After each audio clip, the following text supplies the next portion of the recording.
13 বছর মক্কার মধ্যে ইসলামের দাওয়াত দেওয়ার পর এবার নবী সাল্লাল্লাহু আলাইহি সাল্লাম মদিনার মধ্যে চলে গেলেন। রাতের অন্ধকারে আবু বকর সিদ্দিক রাদিয়াল্লাহু তাআলা আনহুর বাড়ির মধ্যে দরজায় নক করলেন। নক করার সাথে সাথে দরজা সাথে সাথে খুলে দিয়েছেন। সুবহানাল্লাহ। জিজ্ঞেস করলেন, নবী আমার, আবু বকর তুমি কি ঘুমাও না ঘরের মাঝে? নবীর প্রশ্নের জবাবে আবু বকর সিদ্দিক রাদিয়াল্লাহু তাআলা আনহু বলতেছেন, ইয়া রাসূলুল্লাহ, ইয়া হাবিবাল্লাহ, যেদিন আপনি বলেছেন আপনার সাথে হিজরত করতে হবে মদিনার প্রাণী, সেদিন থেকে আমি আবু বকর কোনোদিন আমার ঘরের বিছনার সাথে পিঠ লাগিয়ে ঘুমাই নাই। কারণ কোন সময় নবী আসবে দরজার মাঝে টোকা দিবি, আর যদি খুলতে দেরি হয় এই কারণ যদি আল্লাহ তাআলা কিয়ামতের ময়দানে আমাকে পাকড়াও করে, আমার নবী তোমার দরজার সামনে কেন দাঁড়িয়েছিল এর জবাব দাও। এই জন্য আমি আবু বকর সেই দিন থেকে কোনোদিন বিছনার সাথে পিঠ লাগাইয়া ঘুমাই না, দরজার সাথে সবসময় টাক লাগাইয়া ঘুমাইয়া থাকি। জোরে বলেন সুবহানাল্লাহ। রাতের অন্ধকারে নবী চলে গেলেন মদিনার মাঝে। মদিনার মাঝে ইহুদিরা জানতেন এই মদিনার মধ্যে বিশ্বনবী সাল্লাল্লাহু আলাইহি সাল্লাম আসবেন। এই জন্য সেখানে মদিনার ইহুদিরা আলেম ছিল, যারা কিতাবের মধ্যে জেনেছেন সেই পূর্বের কিতাবের মাঝে এসেছে মুহাম্মদ সাল্লাল্লাহু আলাইহি সাল্লাম নামক একজন ব্যক্তি জমিনের মধ্যে আসবেন, মক্কা থেকে মদিনায় হিজরত করে আসবেন। এই জন্য ওই ইহুদি বারিশগুলি আগেই মদিনার মধ্যে সেটেল হয়ে আছে। যখন সেই নবী আসবেন সেই নবীর উপর কালেমা পড়ে মুসলমান হয়ে ইসলাম ধর্ম পালন করে জান্নাতি হবে। যখন এই নবী মক্কার থেকে মদিনার মধ্যে চলে গেলেন, সেই মদিনার মাঝে একজন ব্যক্তি ছিলেন মালিক বিন সাইফ। এবার মালিক বিন সাইফ চতুর্দিকে নবীর নামে বদনাম শুরু করে দিয়েছে। মানুষের কাছে বলেছেন, শোনো ভাই, আমার কাছে তোমাদেরকে আমি একটা কথা বলতে চাই, সেটা হলো এই, মুহাম্মদ সাল্লাল্লাহু আলাইহি সাল্লাম যেই কোরআন তোমাদের সামনে তেলাওয়াত করে, যেই কোরআনের কথা তোমাদেরকে বলে, প্রকৃতপক্ষে সেই কোরআন যেই কোরআন কিতাবের মাঝে লেখা আছে, আমাদের তাওরাতের মাঝে লেখা আছে, পূর্ববর্তী কিতাবের মাঝে লেখা আছে, সেই কিতাবের যেই কোরআনের কথা আছে, মুহাম্মদ যেই কোরআন পড়ে এই কোরআন সেই কোরআন নয়। জোরে বলেন নাউজুবিল্লাহ। মানুষকে বিভ্রান্ত করার জন্য শুরু করে দিয়েছে, মানুষকে বিভ্রান্ত করতেছে। এবার মানুষ চিন্তা করলো, মুহাম্মদ তো এমন সুন্দর কালাম পড়ে, আল্লাহ তাআলা সেই ব্যক্তির কথার জবাব দিয়ে সর্বপ্রথম কয়েকটি আয়াত আল্লাহ তাআলা সূরা বাকারার মধ্যে নাজিল করেছে। সেই আয়াতগুলো কি? আল্লাহ তাআলা সর্বপ্রথম বলেছেন আলিফ লাম মিম। আলিফ লাম মিম। এখন এই যে আলিফ লাম মিম কেন দিলেন আল্লাহ? এগুলো হচ্ছে বিক্ষিপ্ত বর্ণমালা। কি বর্ণমালা? বিক্ষিপ্ত বর্ণমালা। যেটা মনে করেন একটা আছে বিন্যস্ত বর্ণমালা, আরেকটা হলো বিক্ষিপ্ত বর্ণমালা। বিন্যস্ত কি? আলিফ বা তা সা। আর বিক্ষিপ্ত মানে কি? উল্টা পুল্টা করে দিলেই, এটা কি এলোমেলো করে দিলেই সেটা কি বিক্ষিপ্ত বর্ণমালা। বিক্ষিপ্ত বর্ণমালা দিয়ে কি বুঝাচ্ছেন আল্লাহ? আল্লাহ চ্যালেঞ্জ দিয়েছেন, চ্যালেঞ্জ। আলিফ লাম মিম এই হরফগুলো দিয়ে তো মুহাম্মদ সাল্লাল্লাহু আলাইহি সাল্লাম এই কোরআন তেলাওয়াত করে, কোরআন পড়ে, তোমাদের যদি শক্তি থাকে, বুদ্ধি থাকে, বিবেক থাকে, মুহাম্মদের মতো কোরআন পারলে বানায় দেখাও। আমি আল্লাহ বলে দিলাম, আমার নবী যা বলে এটা নবীর থেকে বলে না, আমি যা বলি এটা মানুষের কাছে মুহাম্মদ সাল্লাল্লাহু আলাইহি সাল্লাম পৌঁছে দেন। সুবহানাল্লাহ। আউযু বিল্লাহি মিনাশ শাইতানির রাজিম। বিসমিল্লাহির রাহমানির রাহিম।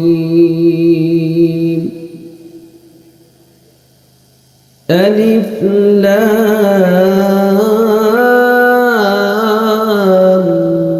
মিম।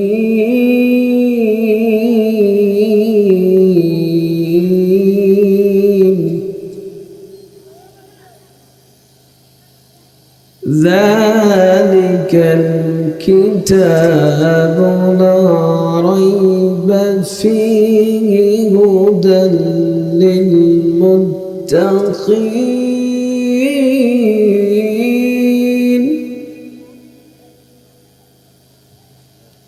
الذين يؤمنون بالغيب ويقيمون الصلاة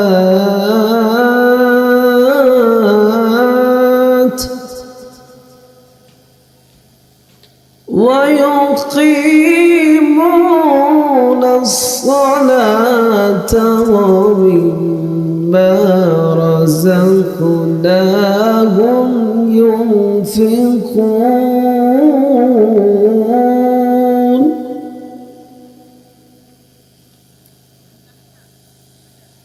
والذين يؤمنون بما أنزل إليك وما أنزل من قبلك وبالآخرة هم يوقنون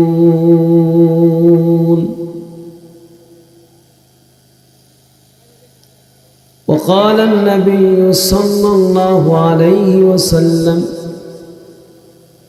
لكل شيء سلام وسلام القرآن سورة يصلون على النبي يا أيها الذين آمنوا صلوا عليه وسلموا تسليما درود شريف اللهم صل على محمد وعلى آل محمد كما صليت على إبراهيم وعلى آل إبراهيم إنك حميد مجيد اللهم بارك على محمد وعلى آل محمد كما باركت على إبراهيم وعلى آل إبراهيم إنك حميد مجيد صدق الله العظيم অধ্যকার আয়োজিত শ্রীগড় ইসলামিয়া হাফিজিয়া আশরাফুল উলুম মাদ্রাসার ইসলাহী মহাসম্মেলন সভাপতি আলহাজ কারি নুরুল্লাহ সাহেব শ্রীগড় আরও অনেক সভাপতি প্রধান অতিথি হজরত মাওলানা আলাউদ্দিন করিমপুরি সাহেব সিলেট বিশেষ অতিথি হযরত মাওলানা মুফতি নুরুল আমিন আল ফরিদি সাহেব ঢাকা এর নেজমত ইসলামকে ভালোবেসে এই সাবিয়ারার নিচে জান্নাতি বাগানে আমাদেরকে এসে বসার মতো তৌফিক দান করেছেন সমস্বরের সুউচ্চ কণ্ঠে শুধুমাত্র একমাত্র আল্লাহ তাআলাকে খুশি করার লক্ষ্যে জবান খুলে কালিমাতুশ শুকুর আদায় করি এক বাক্যে সবাই বলি আলহামদুলিল্লাহ লক্ষ কোটি দুরুদ ও সালাম বিশ্ব মানবতার কান্ডারি সৈয়দুল মুরসালিন শাফিউল মুজনিবিন সৈয়দুস সাকলাইন জনাবে আহমদ মোহাম্মদ মুস্তফা হযরত মুহাম্মদুর রাসূলুল্লাহ আওয়াজ করে বলি সাল্লাল্লাহু আলাইহি ওয়াসাল্লাম। সম্মানিত উপস্থিতি, আজকে আমার আলোচ্য বিষয় হচ্ছে সূরা বাকারা। আলোচ্য বিষয় কি বলেন? সূরাতুল বাকারা। বাকারা শব্দের অর্থ হচ্ছে গাবি। সূরা বাকারার ৬৭ নম্বর আয়াতে ফাজবাহু বাকারা, তোমরা একটা গাবি জবাই করো, তার একটি গোস্তের টুকরা মৃত ব্যক্তির শরীরের মধ্যে টাচ করো, মৃত ব্যক্তি জীবিত হয়, সেই ব্যক্তিকে হত্যা কে করেছে সে সেটা বলে দেবে। সুবহানাল্লাহ। তো এই সূরা বাকারা ২৮৬টা আয়াত আছে। এর মাঝে কয়টা আয়াত? 286। বাক্য আছে, বাক্য শব্দ 6221টি। বাক্য আছে কয়টি? 6221টি। হরফ অক্ষর, অক্ষর আছে 25,500টি। সুবহানাল্লাহ। কত হাজার? 500। 25,500। এখন সূরা বাকারাকে বাকারা করে নামকরণ করা হলো কেন? এই সূরাকে বাকারা কেন নাম রাখা হয়েছে?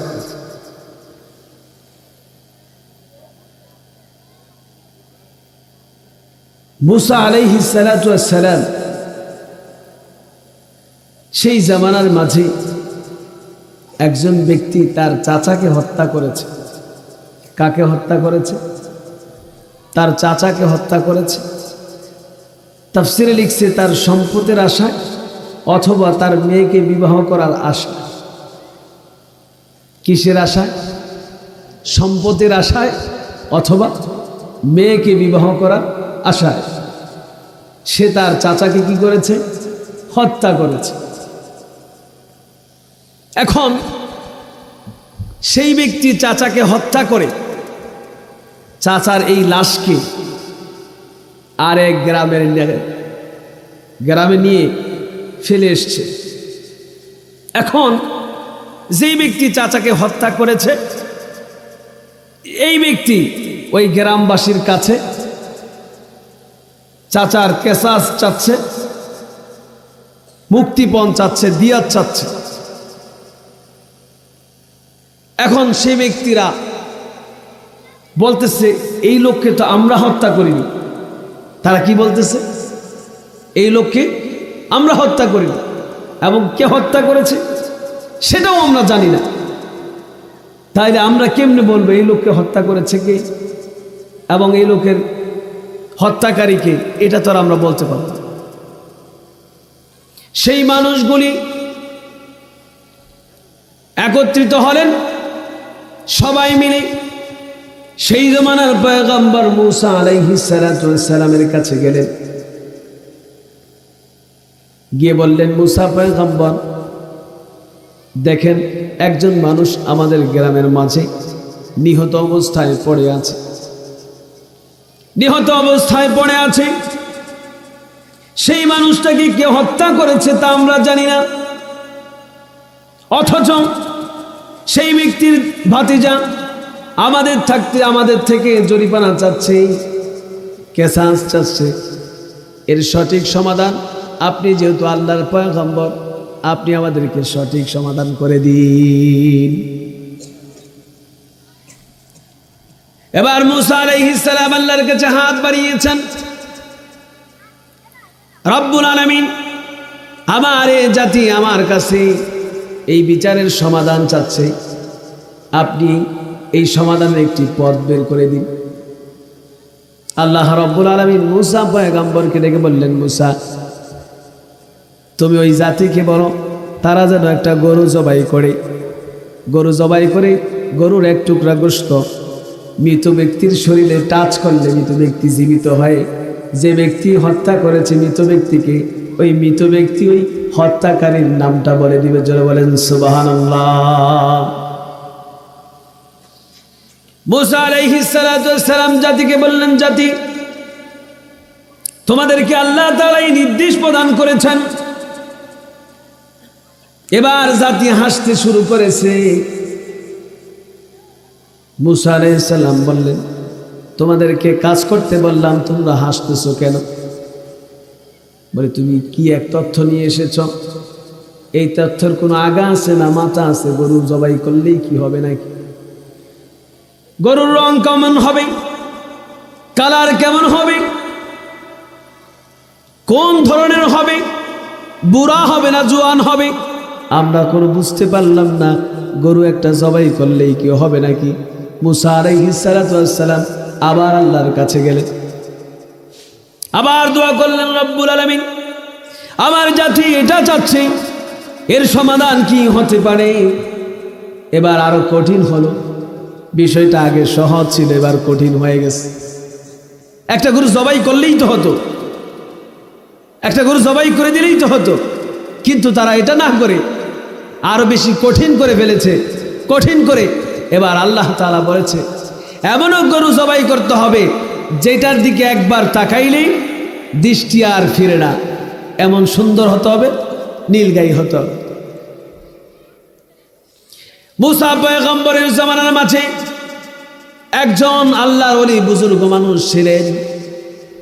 মৃত্যুর সময় সে একটা গরু জঙ্গলার মধ্যে ছেড়ে গেছে।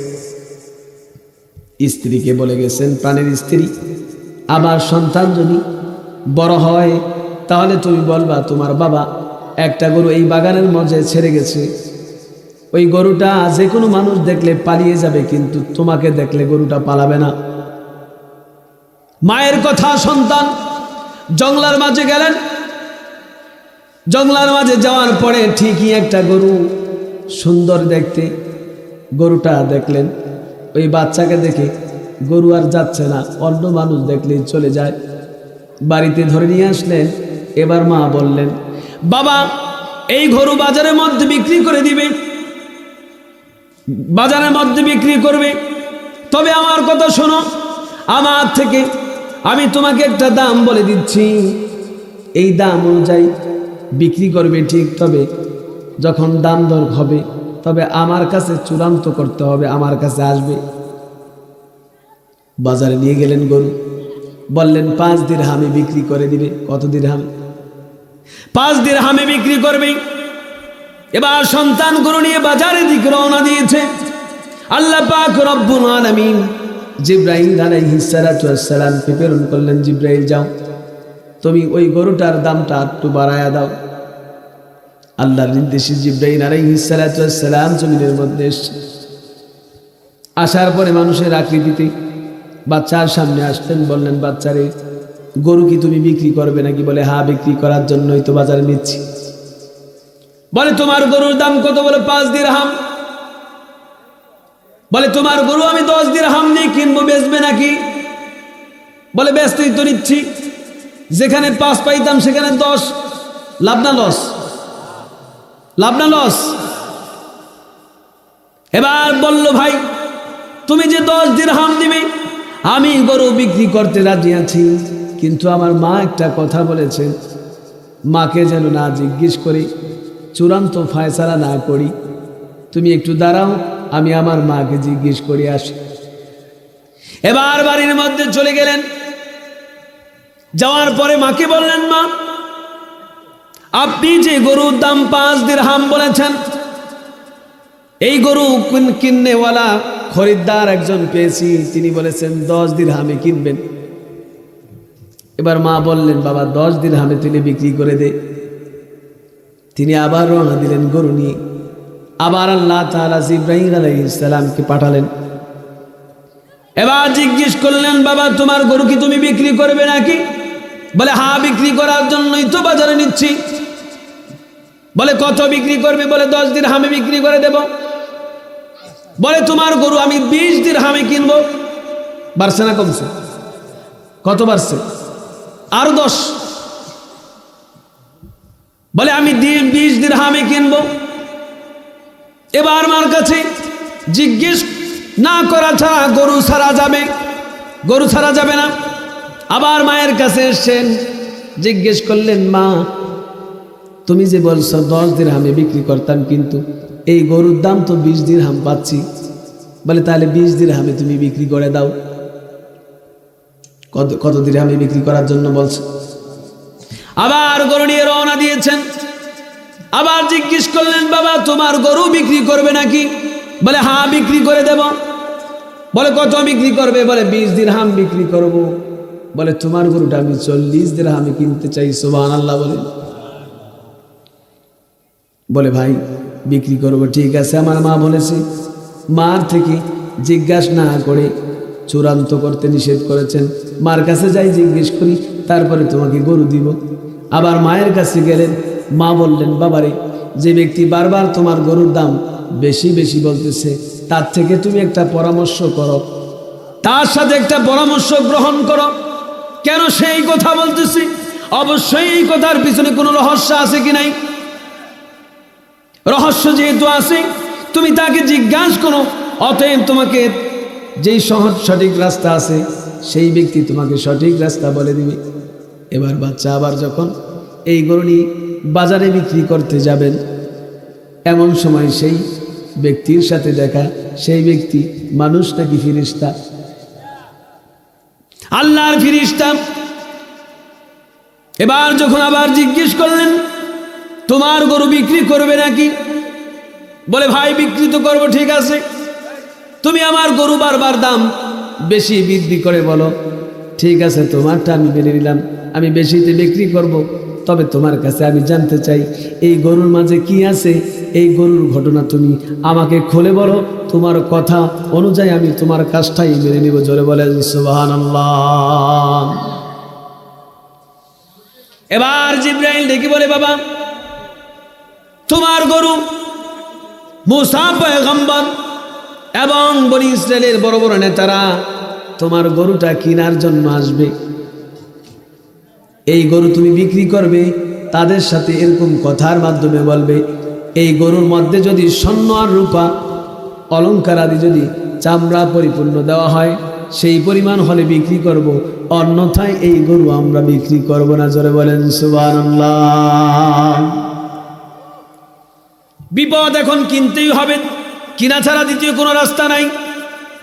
কারণ চাচার থেকে জানতে হবে হত্যাকারীকে। যে ব্যক্তি হত্যা করলো সে ব্যক্তি আবার দাবি করলো চোরে চুরি, আবার সিনাও চুরি, চুরি করলো তিনি, হত্যা করলো তিনি, আবার বিচার চান তিনি। সেই ব্যক্তি বুঝতে পেরেছে এই ব্যক্তিকে জীবিত করা যাবে না, বলতেও পারবে না বেঁচে যাব আমি, মাঝখান থেকে অর্থ পয়সা যা আছে সেইটাও খাবো আমি, চাস্তো বোনকে নিয়েও যাব আমি।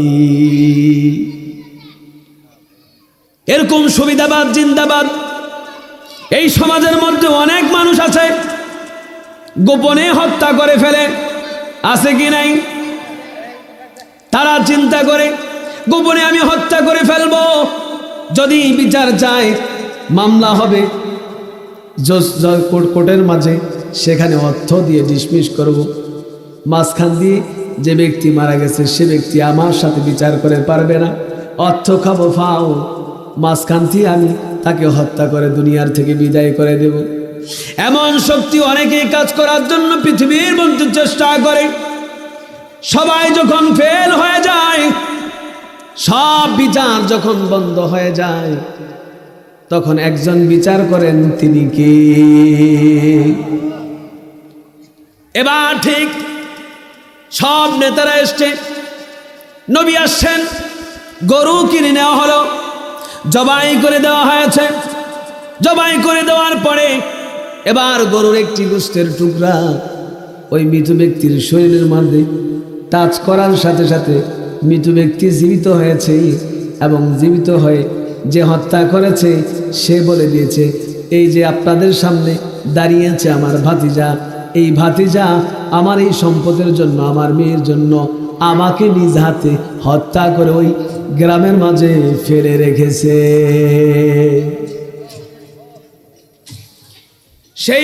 সেই বিচারের নিয়ম ছিল, বনি ইসরায়েলের বিচারের নিয়ম ছিল 100 উট দেওয়া লাগবে, 100 গরু দেওয়া লাগবে, 2000 ছাগল দিতে হবে। যদি এগুলো না পারে তার মূল্য দিতে হবে। যেহেতু 2000 ছাগল, 100 উট, 100 গরু, অনেক ব্যাপার স্যাপার, এদিক দিয়ে লোক, এদিক দিয়ে চাচার সম্পদ, সব খাবো আমি, চাচা মাঝখান দিয়ে ফল্টে যাবে। এরকম ব্যক্তি দেখবেন সমাজের মাঝে আছে, ক্ষমতার বলে অনেক কিছু করে, এটা করে সেটা করে। যখন আল্লাহ ধরেন সেই দিন কিন্তু বাঁচার কোনো উপায় আছে নাকি? এবার বিচার হয়ে গেল, ভাতিজা ধরা পড়ে গেল। ধরা পড়ে যাওয়ার পরে সেই সময়ে নিয়ম ছিল হত্যা করে ফেলা। হত্যা করে ফেলা হলো। এই জন্য এই সূরাকে নাম রাখা হয়েছে সূরাতুল বাকারা। এই ঘটনাকে কেন্দ্র করে এই সূরার নাম কি রাখা হয়েছে? সূরাতুল বাকারা। এবার আসেন, এই সূরার কিছু প্রথম যে আয়াতগুলি নাজিল হলো কোন প্রেক্ষাপটে? বিশ্বনবী শোনার জন্য মক্কা মুসলমানরা না, শুধু যারা কাফের ছিল। কারা ছিল? জোরে বলেন। যারা কাফের, ঈমান আনেনি। নবী যখন তেলাওয়াত করতেন, তেলাওয়াত শোনার জন্য সেই কাফেররা নবীর ঘরের চতুর্দিকে জমা হয়ে যেত। সেই সময়ের রাইটার, দার্শনিক, পণ্ডিত যারা ছিলেন, তারা বলেছেন এই কোরআনের মতো কোরআন আমরা বানায়ও দেখাইতে পারি। আল্লাহ বলে দিলেন, চ্যালেঞ্জ দিয়ে দিলেন, ওয়াইন কুনতুম ফি রাইবিম মিম্মা নাযালনা আলা আবদিনা ফাতু বিসূরাতিন মিন মিসলি ওয়াদউ শুহাদাকুম মিন দুনিল্লাহি ইন কুনতুম সাদিকিন। আর নবী মুহাম্মদ সাল্লাল্লাহু আলাইহি সাল্লামের উপরে যে কিতাব আমি নাজিল করেছি, অবতীর্ণ করেছি, মক্কার সমস্ত মানুষদেরকে আমি বলে দিলাম, যদি পারো এই কোরআনের মতো একটা কোরআন বানায়া দেখাও। মক্কার মধ্যে ৬৩ বছর, গোটা জীবন রাসূলের ৬৩ বছর, মক্কার মধ্যে সর্বপ্রথম ৪০টা বছর অতিবাহিত করেছেন। ৪০টা বছর অতিবাহিত করার পরে যেই মানুষগুলি যেই সময় মিথ্যা কথার মক্কার মাঝে ছয়লাভ ছিল, অন্যায় পাপাচার সব কাজ, এমন কোনো কাজ নাই যেই কাজটা মক্কার মাঝে হয়নি। বিশ্বনবী সেই সময়ও মক্কার মাঝে কোনোদিন মিথ্যা কথা বলেনি। এরকম সেই কাফেররা বিশ্বনবীর চরিত্র দেখে সেই মানুষগুলো বিশ্বনবীকে একটা উপাধি দিয়েছিল, আল আমিন। সুবহানাল্লাহ। সেই মানুষগুলোকে নবী সত্যবাদী বললেন। এবার নবী সাল্লাল্লাহু আলাইহি সাল্লাম দাওয়াত দিলেন 13টি বছর মক্কার মাঝে। 13 বছর দাওয়াত দেওয়ার পরে যেই মানুষটা আপন চাচা রাসূলকে গালমন্দ করলো, অকথ্য ভাষায় গালিগালাজ করেছে, মন্দ কথা বলেছে, তাব্বান্না কানি হাজা জামাতানা, রাসূলের আপন চাচা আবু লাহাব বলল, নবী তুমি ধ্বংস হয়ে যাও। আল্লাহ বলেছেন আমার নবী ধ্বংস হবে না।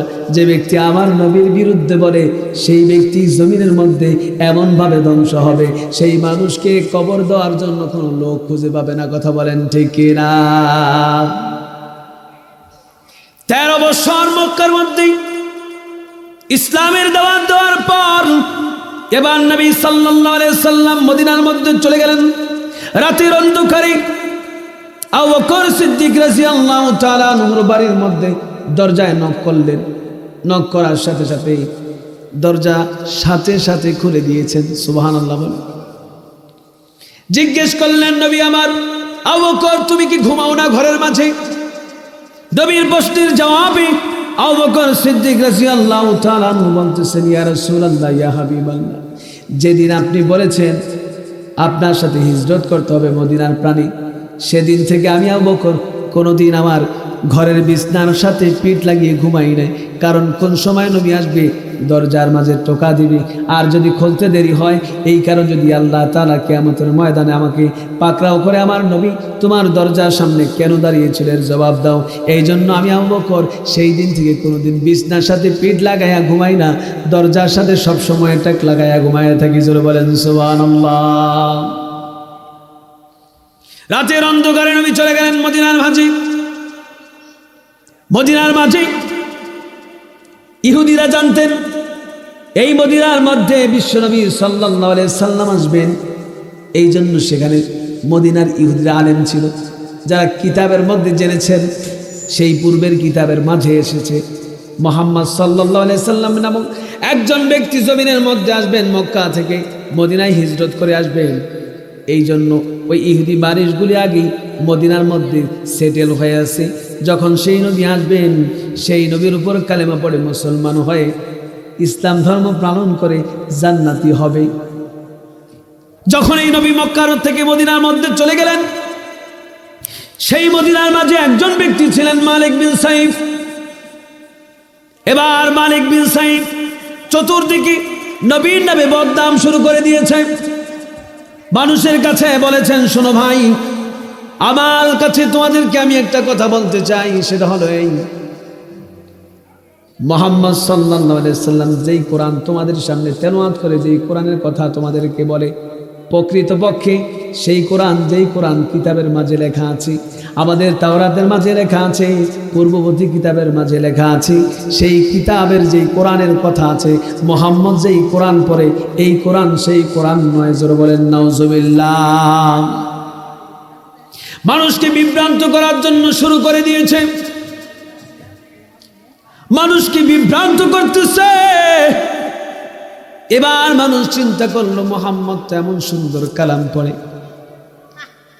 আল্লাহ তাআলা সেই ব্যক্তির কথার জবাব দিয়ে সর্বপ্রথম কয়েকটি আয়াত আল্লাহ তাআলা সূরা বাকারার মধ্যে নাজিল করেছে। সেই আয়াতগুলো কি? আল্লাহ তাআলা সর্বপ্রথম বলেছেন আলিফ লাম মিম। আলিফ লাম মিম। এখন এই যে আলিফ লাম মিম কেন দিলেন আল্লাহ? এগুলো হচ্ছে বিক্ষিপ্ত বর্ণমালা। কি বর্ণমালা? বিক্ষিপ্ত বর্ণমালা। যেটা মনে করেন একটা আছে বিন্যস্ত বর্ণমালা, আরেকটা হলো বিক্ষিপ্ত বর্ণমালা। বিন্যস্ত কি? আলিফ বা তা সা। আর বিক্ষিপ্ত মানে কি? উল্টা পুল্টা করে দিলেই, এটা কি এলোমেলো করে দিলেই সেটা কি বিক্ষিপ্ত বর্ণমালা। বিক্ষিপ্ত বর্ণমালা দিয়ে কি বুঝাচ্ছেন আল্লাহ? আল্লাহ চ্যালেঞ্জ দিয়েছেন, চ্যালেঞ্জ। আলিফ লাম মিম এই হরফগুলো দিয়ে তো মুহাম্মদ সাল্লাল্লাহু আলাইহি সাল্লাম এই কোরআন তেলাওয়াত করে, কোরআন পড়ে, তোমাদের যদি শক্তি থাকে, বুদ্ধি থাকে, বিবেক থাকে, মুহাম্মদের মতো কোরআন পারলে বানায় দেখাও। আমি আল্লাহ বলে দিলাম, আমার নবী যা বলে এটা নবীর থেকে বলে না, আমি যা বলি এটা মানুষের কাছে মুহাম্মদ সাল্লাল্লাহু আলাইহি সাল্লাম পৌঁছে দেন। সুবহানাল্লাহ। চ্যালেঞ্জ দিয়েছে। আচ্ছা বলেন, আলিফ লাম মিম এর অর্থ কি কেউ জানে? কথা বলেন, কেউ জানে? কেউ জানে না। আল্লাহ বলেছেন যদি তুমি জানো, বেশি পণ্ডিতি মারাও তো, অনেক তো জানো, তাইলে বলে দেখো দেখি, এই যে আলিফ লাম মিম বলেছি এটার অর্থ বলো দেখি। কেউ তো বলতে পারছে না। আল্লাহ বুঝিয়ে দিয়েছেন, যেটা আমি বলি বান্দাকে জানার জন্য সেটাই বান্দা জানবে, আর যেটা আমি জানাবো না সেটা কোনো বান্দা জানতে পারবে? আল্লাহ চ্যালেঞ্জ দিয়েছেন। চ্যালেঞ্জ কি? এরপরে দেখেন, যালিকাল কিতাবু লা রাইবা ফীহি হুদাল লিল মুত্তাকিন। যালিকাল কিতাব ইসমি ইশারা ব্যবহার করা হলো দূরবর্তী কিতাবকে দেখানোর জন্য। তাফসীর কারকরা কেউ বলেছেন সেই লৌহে মাহফুজের কিতাব দিকে ইঙ্গিত করা হয়েছে। আবার কেউ বলেছেন হাজাল কিতাব মুহাম্মদ সাল্লাল্লাহু আলাইহি সাল্লামকে যেই কিতাব আল্লাহ দিয়েছেন এই কিতাবকে বোঝানো হয়েছে। জোরে বলেন সুবহানাল্লাহ। আল্লাহ তাআলা বলেছেন যালিকাল কিতাব লা রাইবা ফীহি। যালিকাল কিতাব, কিতাব মানে চিঠি। চিঠি পড়ার জন্য মানুষ বেকুল হয়ে যায়। বিদেশ থেকে যখন চিঠি আসে, আপনার সন্তান যখন চিঠি লেখে, তখন আপনি যদি এটা না পড়তে পারেন, যে পড়তে পারে তার জন্য তার কাছে যান, ব্যাকুল থাকেন, কি যেন আমার ছেলেই চিঠির মাঝে বলেছে, ব্যাকুল থাকে কি থাকে না? বান্দা চান, যে ব্যক্তি আল্লাহকে পাওয়ার জন্য পাগল, সে ব্যক্তি জানতে চায় এর মাঝে আল্লাহ কি বলেছেন। যালিকাল কিতাব লা রাইবা ফীহি। আল্লাহ বুঝিয়েছেন এই কিতাবের মাঝে মানুষের মাথা থেকে নিয়ে সব আছে, পা পর্যন্ত, পার্লামেন্ট থেকে নিয়ে রান্নাঘর পর্যন্ত, রাষ্ট্র কিভাবে চালাবে সব কিছু আল্লাহ তাআলা এই কিতাবের মাঝে দিয়েছেন। একটা জিনিস কিতাবের মাঝে নাই। বলবেন জিনিস কোনটা নাই? সন্দেহ নাই। কি নাই? জোরে বলেন কি নাই? সব আছে। কি নাই? কোনো সন্দেহ নাই। সন্দেহ তো নাই, শক শোভা কোনো কিচ্ছু নাই। সুবহানাল্লাহ। তাহলে সব আল্লাহ দিয়েছেন কোরআনের মাঝে, একটা জিনিস নাই। কি নাই? কোনো সন্দেহ নাই। আর এটা হচ্ছে গাইডলাইন, পথ প্রদর্শক কাদের জন্য? মুত্তাকিনদের জন্য। কাদের জন্য? মুত্তাকি কাকে বলে? যারা আল্লাহকে ভয় করে। কাকে ভয় করে? আওয়াজ করে বলেন, কাকে ভয় করে? আল্লাহ তাআলা বলেছেন যারা ভয় করে আল্লাহকে, সেই ব্যক্তি কারা? সেই ব্যক্তির গুণ কি? সেই ব্যক্তির পথ চলার নির্দেশ কি? কোন পথে চলবে, কোন মতে চলবে, কি করবে, কি খাবে, সব কিছু সেই ব্যক্তির জন্য এই কোরআনের মাঝে বলে দিয়েছেন। একজন চিল্লায়া বলেন তিনি কে? হুদাল লিল মুত্তাকিন। এবার আসেন, সেই মুত্তাকিন কারা? আল্লাযীনা ইউমিনুনা বিল গায়ব। এক নাম্বার, আল্লাহকে না দেখে বিশ্বাস করতে হবে। এক নাম্বার কি? জোরে বলেন, জোরে বলেন, জোরে বলেন। আল্লাহকে না দেখে, আল্লাহকে কি দেখা যায়? কথা বলেন, দেখা যায়?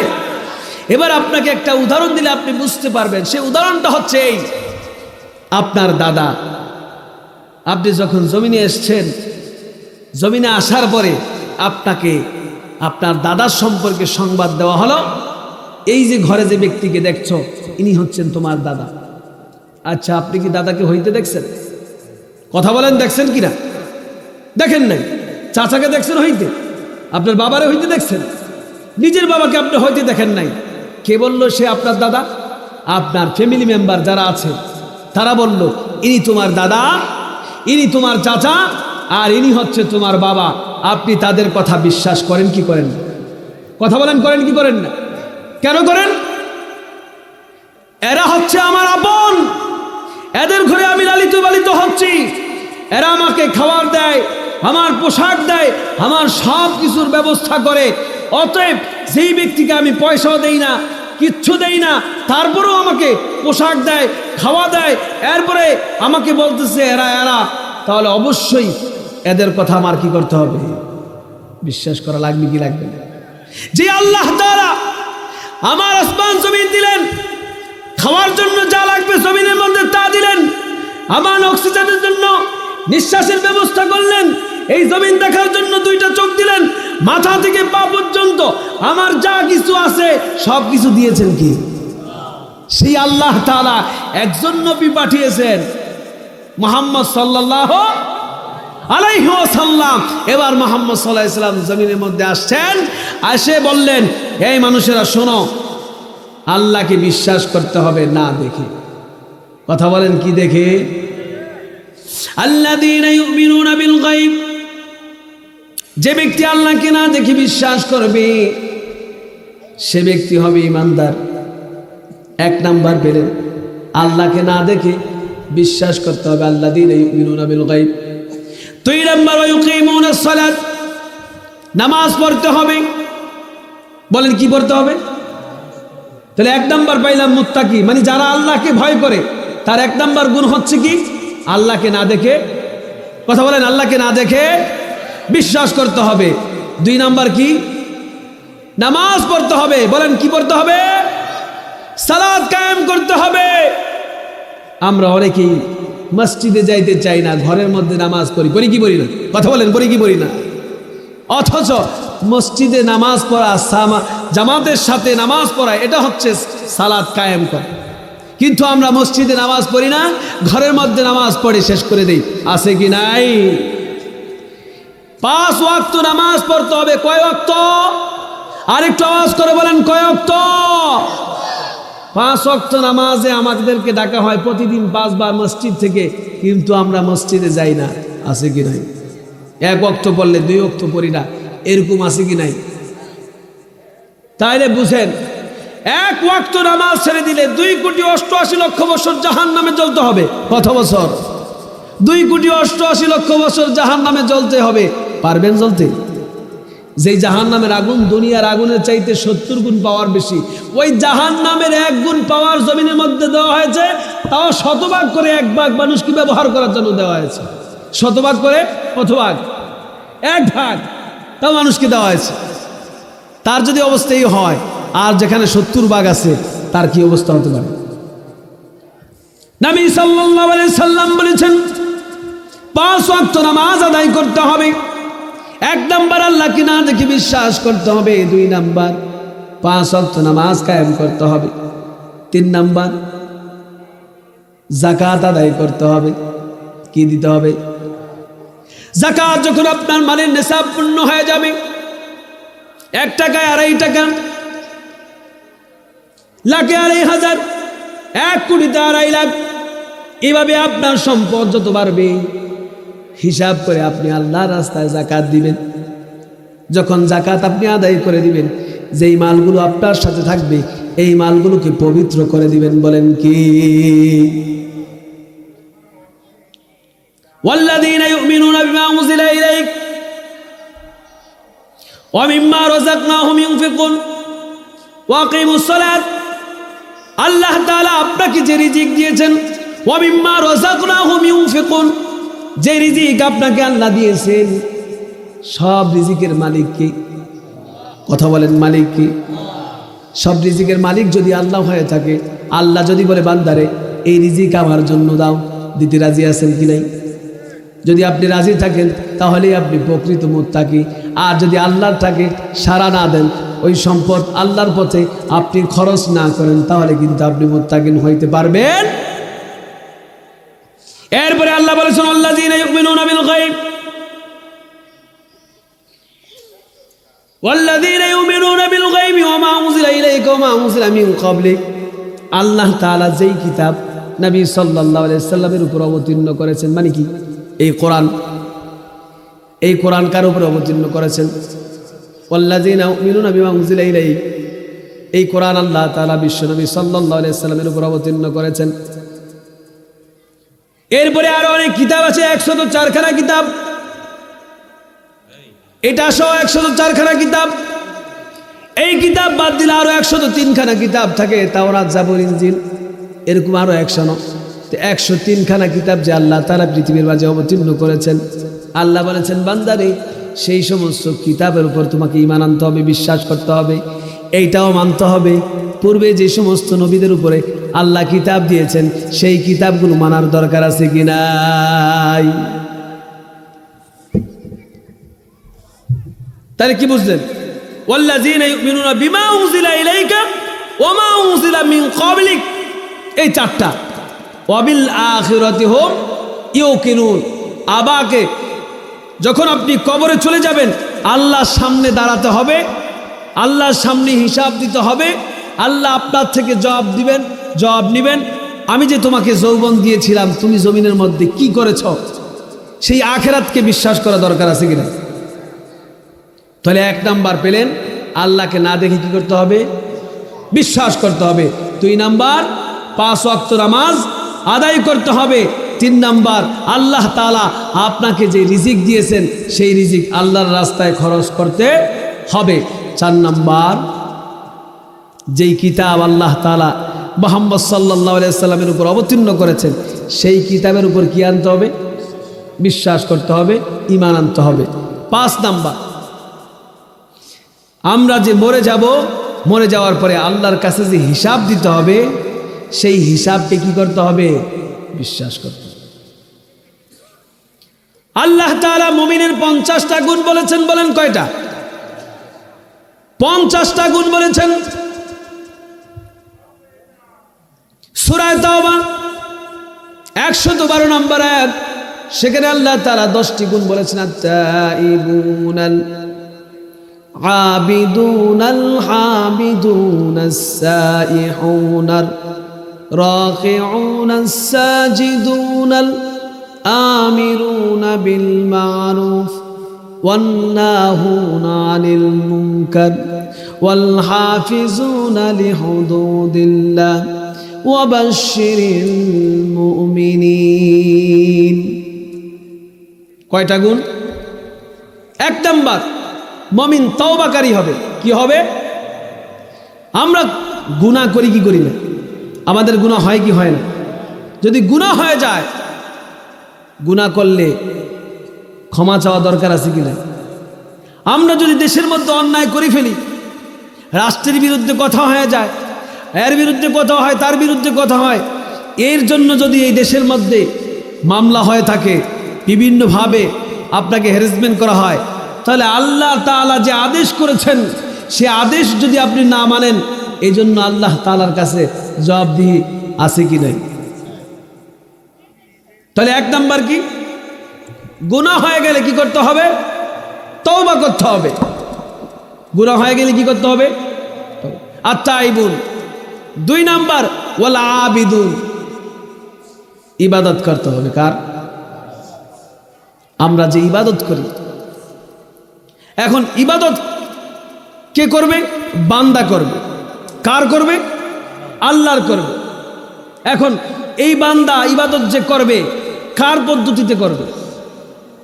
নবী সাল্লাল্লাহু আলাইহি সাল্লাম এই কোরআনের মাধ্যমে যেভাবে ইবাদত করার জন্য যে পদ্ধতি বলে দিয়েছেন, সেই পদ্ধতিতে ইবাদত করা দরকার আছে কিনা? সেই পদ্ধতিতে যদি কেউ ইবাদত করে তাহলে সে কাকে পাবে? আল্লাহকে পাবে। আর যদি সেই পদ্ধতিতে ইবাদত না হয় তাহলে কি আল্লাহকে পাওয়া যাবে? তাহলে কি পাইলাম? 1 নাম্বার তওবা করতে হবে। গুনাহ হয়ে গেছে, গুনাহ হয়ে যাওয়ার সাথে সাথে তওবা হচ্ছে এমন যেই গুনাহ আপনি করেছেন ওই গুনার জন্য আল্লাহর কাছে লজ্জিত হয় দ্বিতীয়বার ওই গুনাহ করা যাবে? যদি হয়ে যায় আবার কি করতে হবে? আল্লাহর কাছে তওবা করতে হবে। তাহলে আমরা পেলাম 1 নাম্বার তওবা করতে হবে, 2 নাম্বার আল্লাহর কি করতে হবে? ইবাদত করতে হবে, 3 নাম্বার আল্লাহর প্রশংসা করতে হবে। কি করতে হবে বলেন? আল্লাহ তাআলা বান্দাকে শিক্ষা দিয়েছেন, বান্দারি কিভাবে তুমি আমার প্রশংসা করবে তা তো তুমি জানো না। আল্লাহ বলেছেন, বান্দা তুমি আমার কোরআনের প্রথম পৃষ্ঠা খোলো, খোলার পরে দেখবে একটা সূরা, সেই সূরার নাম দিয়েছি সূরাতুল ফাতিহা। ওই সূরা ফাতিহার প্রথম লাইনটা আপনারাই পারেন কিনা বলেন দেখি? আলহামদুলিল্লাহি, আলহামদুলিল্লাহ সকল প্রশংসা একমাত্র কার জন্য? রব্বুল আলামিন। সব প্রশংসা আল্লাহ তাআলার জন্য। আপনি যখন বলেন আলহামদুলিল্লাহ, আল্লাহ তখন জবাব দেন হামিদানি আব্দি, বান্দা আমার প্রশংসা করেছে। আর রহমানির রহিম আসনা আলাইহি আব্দি, বান্দা আমার গুণকীর্তন করেছে। মালিক ইয়াউমিদ্দিন মাজ্জাদানি আব্দি, বান্দা আমার বরত্ব বর্ণনা করেছে। ইয়্যাকা না'বুদু ওয়া ইয়্যাকা নাস্তাঈন, হাযা লিআবদি ওয়া লিআবদি মা সাল, এটা আমার মাঝে আমার বান্দার মাঝে। ইয়্যাকা না'বুদু ওয়া ইয়্যাকা নাস্তাঈন ইহদিনাস সিরাতাল মুস্তাকিম সিরাতাল লাযীনা আন'আমতা আলাইহিম গায়রিল মাগদুবি আলাইহিম ওয়ালাদ-দাল্লিন। বাদ বাকি যা আছে সবটাই আমার বান্দার জন্য। জোরে বলেন সুবহানাল্লাহ। তাহলে আপনার পেলেন 1 নাম্বার গুনাহ হলে তওবা করতে হবে কার কাছে? 2 নাম্বার আল্লাহর কি করতে হবে? ইবাদত করতে হবে। 3 নাম্বার আল্লাহর প্রশংসা করতে হবে। কি করতে হবে ভাই? প্রশংসা করতে হবে। 4 নাম্বার আল্লাহ তাআলার জন্য সিয়াম পালন করতে হবে, রোজা রাখতে হবে। এখন দেখা যায় দেশের মাঝে রোজা রাখনেওয়ালা ব্যক্তি খুব কম, আছে কি নাই? এই জন্য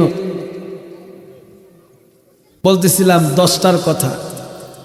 তাহলে 1 নাম্বার বলেছি তওবা করতে হবে। কি করতে হবে? 2 নাম্বার ইবাদত করতে হবে। 2 নাম্বার কি? 3 নাম্বার প্রশংসা করতে হবে। 3 নাম্বার কি? 4 নাম্বার রোজা রাখতে হবে। 4 নাম্বার কি বলেন? রোজা রাখতে হবে। 5 নাম্বার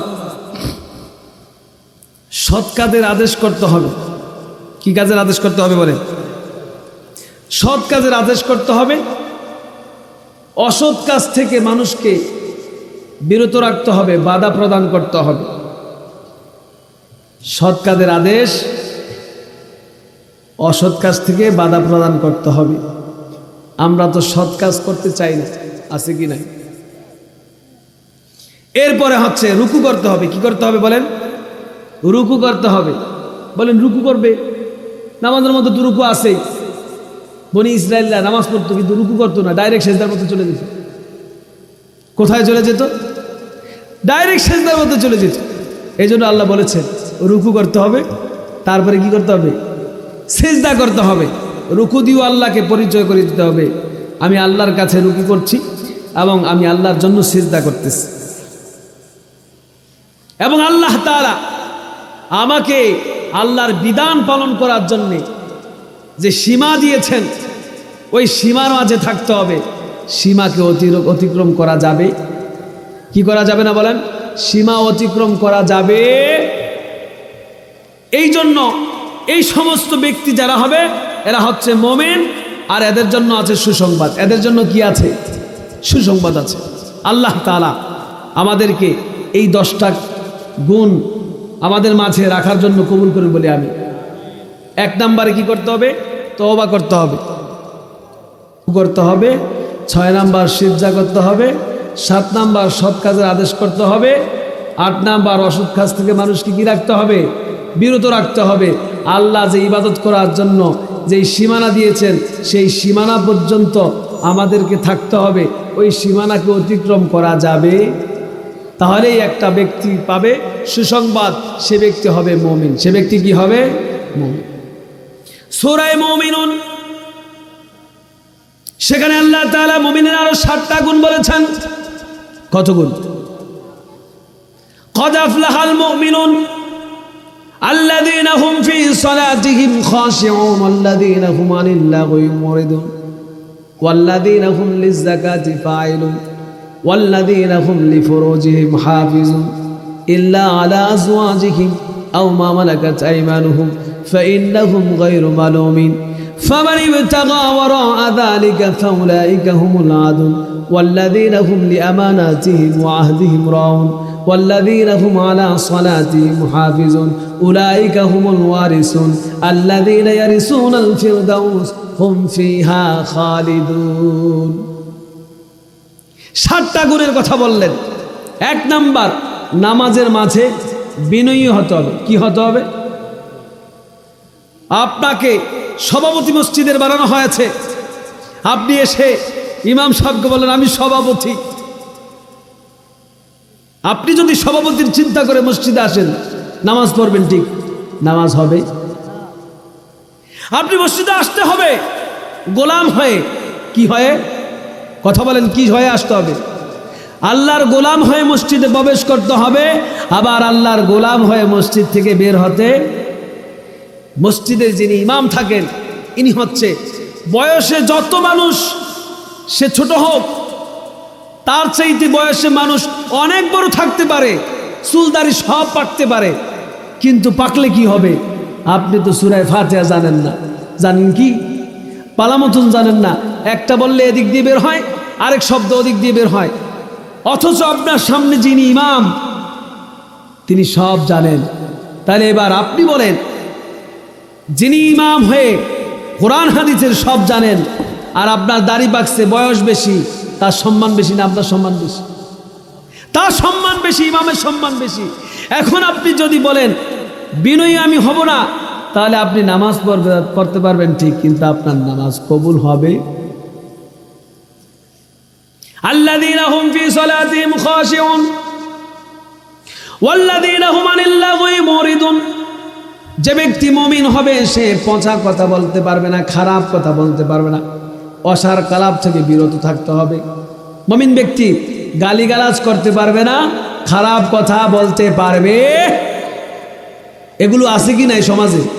গালিগালাজ, মন্দ কথা বলা, খারাপ কথা বলা, এগুলো সমাজে আছে কি? যদি থাকে তাহলে এগুলো খাসলাত হচ্ছে মুনাফিকের। কার খাসলাত?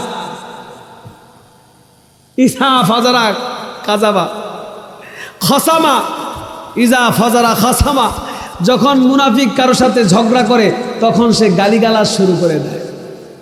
যখন দেখবেন কোনো ব্যক্তি কোনো মমিনকে গালিগালাজ করে, এটা মমিনের স্বভাব নয়।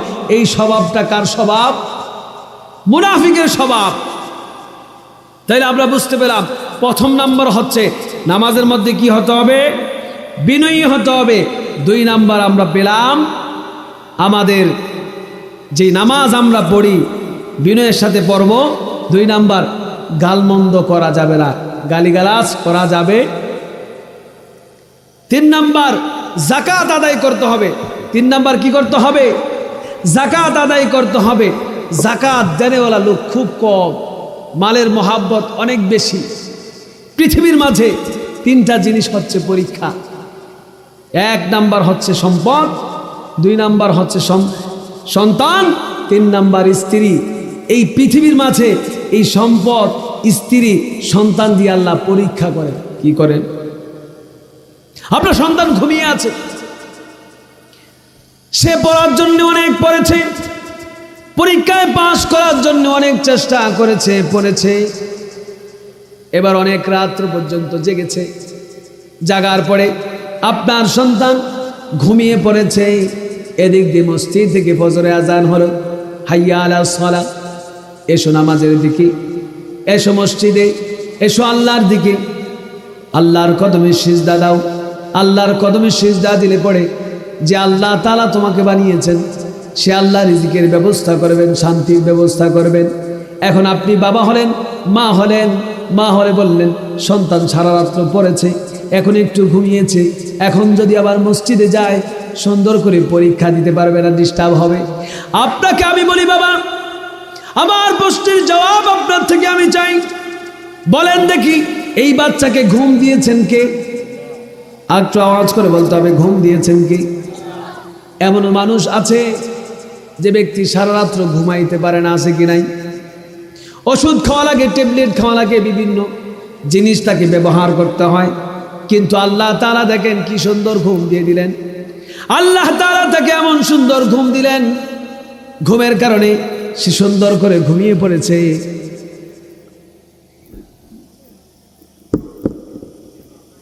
তুমি ঘুমের মাঝে ঘুমিয়ে আছো, আবার মসজিদ থেকে আর এলান হয়ে গেছে, বান্দা আর তুমি ঘুমিয়ে থেকো না, আসো আমার মসজিদের দিকে। যে ব্যক্তি আল্লাহ তাআলাকে পাওয়ার জন্যে তার ঘর মসজিদের দিকে চলে যাবে এবং আল্লাহ তাআলাকে পাওয়ার জন্য সেই ঘরের মসজিদের ইবাদত গিয়ে করবে মসজিদের মাঝে।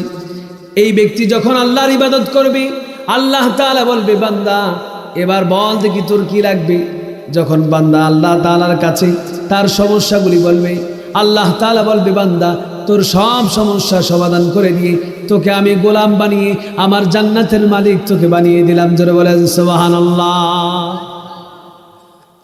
তাহলে আমরা পেলাম সূরা মুমিনুন 2 নম্বর আয়াত থেকে 10 নম্বর আয়াত পর্যন্ত। এখানে সর্বপ্রথম পেলাম নামাজের মাঝে বিনয়ী হতে হবে, বিনম্র হতে হবে। মানে নামাজ পড়ব, আল্লাহর সামনে দাঁড়িয়েছি, আমি দুনিয়ার কারো সামনে দাঁড়াই নাই। যিনি আসমান জমিনের সৃষ্টি করেছেন, আমাকে সৃষ্টি করেছেন, সেই আল্লাহর সামনে আমি দাঁড়িয়েছি। এই মনোভাব নিয়ে আমাকে নামাজে দাঁড়াতে হবে। 2 নাম্বার, মুমিন গালিগালাজ করতে পারবে। 3 নাম্বার, যাকাত আদায় করতে হবে। কি করতে হবে বলেন? যাকাত আদায় করতে হবে। যাকাত এখন মানুষ দিতে চায় না। কি করতে চায় না বলেন? যাকাত আদায় করতে চায় না। এই যাকাত আদায় করার জন্যে আল্লাহ তাআলা প্রত্যেকটা মুমিনকে আদেশ করেছেন। এই জন্য যাকাত দেওয়ার দরকার আছে কি নাই? এবার আসেন 4 নাম্বার, ওয়াল্লাযীনা হুম লিফুরুজিহিম হাফিজুন। লজ্জাস্থানের হেফাজত করতে হবে। গোপন অঙ্গর কি করতে হবে? হেফাজত করতে হবে। এখন মুমিন যেই স্বভাব আছে, স্বভাবের মাঝে নাই। কোরআন যা বলেছে মুমিনকে, এটা মুমিন করতে চায় না। অন্যায় কাজের মাঝে বিশেষ করে যুবক যারা আছে, যুবক শ্রেণী অন্যায়ের মাঝে লিপ্ত আছে কি নাই? আল্লাহ কি বলেছেন বান্দারে? আল্লাহ নবী সাল্লাল্লাহু আলাইহি সাল্লাম বলেছেন, যে ব্যক্তি 2 ঠোঁটের মাঝখানে, 2 চোয়ালের মাঝখানে যে জিহ্বা আছে, 2 রানের মাঝখানে যে লজ্জাস্থানের হিফাজত, লজ্জাস্থান আছে, 2 ঠোঁটের মাঝখানে, 2 চোয়ালের মাঝখানে যে জিহ্বা আছে, 2 রানের মাঝখানে যে লজ্জাস্থান আছে, এই 2টা জিনিসের গ্যারান্টি যে ব্যক্তি দিতে পারবে, নবী সাল্লাল্লাহু আলাইহি সাল্লাম বলেছেন, সেই ব্যক্তিকে জান্নাতে নেওয়ার জিম্মাদার আমি নবী হয়ে গেলাম।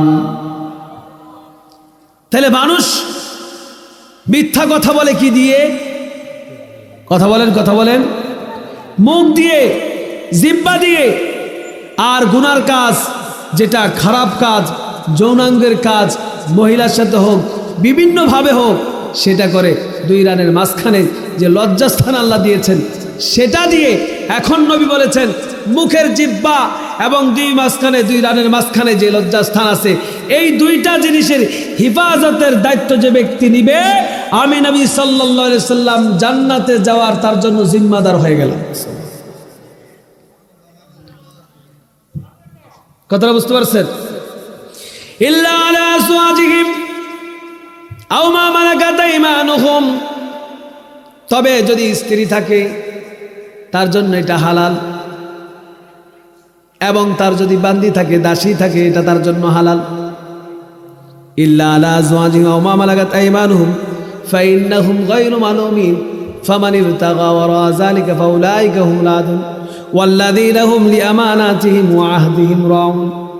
আমানত যে ব্যক্তি আমানতদার হবে, আপনার কাছে একজন 20,000 টাকা রাখছে, ভাই এই 20,000 টাকা আপনার কাছে দিলাম, এটা ভাঙবেন না, আমি আপনার থেকে পরবর্তীতে নেব, কিন্তু আপনার কাছে রাখার পরে আপনি এটা ভেঙে শেষ করে দিয়েছেন, আমানত থাকলো না, ভঙ্গ গেলে।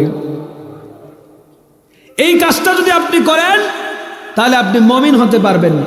কি হতে পারবেন না? মুমিন হওয়া যাবে না। আর যদি এই কাজটা আপনি সঠিক রাখেন, আপনি কি হতে পারবেন? মুমিন হতে পারবেন।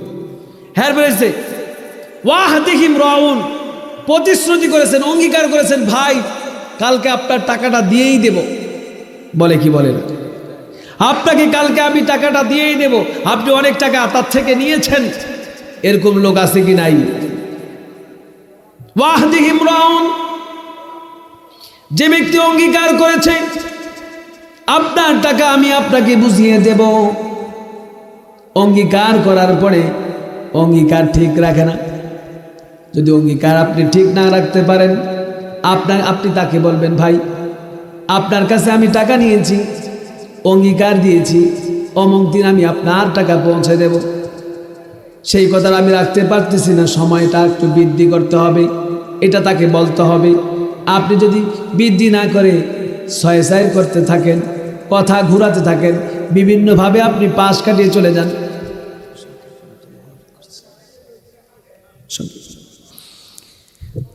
এবার আসেন সূরা বাকারা।